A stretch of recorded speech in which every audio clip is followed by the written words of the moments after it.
বন্ধুরা আসসালামু আলাইকুম। আমি আছি এখন মহান আল্লাহর ঘর কাবা শরীফে। পাশে বিশাল ক্লক টাওয়ার, পাশে আছে বিশাল একটা চত্বর। আমি 7 চক্কর তওয়াফ শেষ করলাম, 2 রাকাত নফল নামাজ পড়লাম।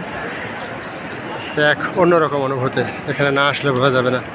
এই যে সাদা টাইলসগুলো বসানো হয়েছে, এত প্রখর রোদ্দুর, তারপরেও ঠান্ডা শীতল হয়ে আছে। আল্লাহ বান্দার জন্য সব কিছুকে সহজ করে দিয়েছেন। হে আল্লাহ, আমার উমরাকে তুমি সহজ করে দাও, কবুল করে নাও। পাশে বিশাল ক্লক টাওয়ার, বিশ্বের সবচেয়ে বড় ক্লক টাওয়ার এটি। বিশাল কাবা ঘর চত্বর, তার সাথে মিশে আছে হজরত ইব্রাহিম, হজরত ইসমাইল আলাইসাল্লামের বহু স্মৃতি। লুত আলাইসাল্লামের মহাপ্লাবনের সময় ভেঙে গেলে তারপরে আবার পুনর্নির্মাণ করা হয়। এটিকে বারবার অনেকবার সংস্কার করা হয়েছে।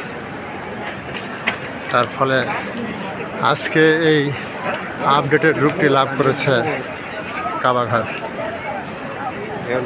কত মানুষের ভিড়, এ যেন ঘড়ি কাটার মতো।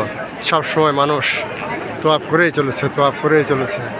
এই তোয়াব শেষ হওয়ার নয়, রাত দিন 24 ঘন্টা একই রকম ভিড়। আল্লাহু আকবার, আল্লাহু আকবার। এটাই আল্লাহর কুদরত। কত বিশাল এক clock tower.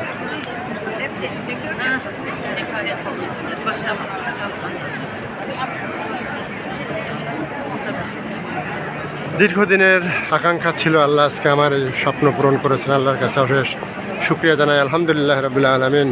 Okay friends, thanks for watching my page.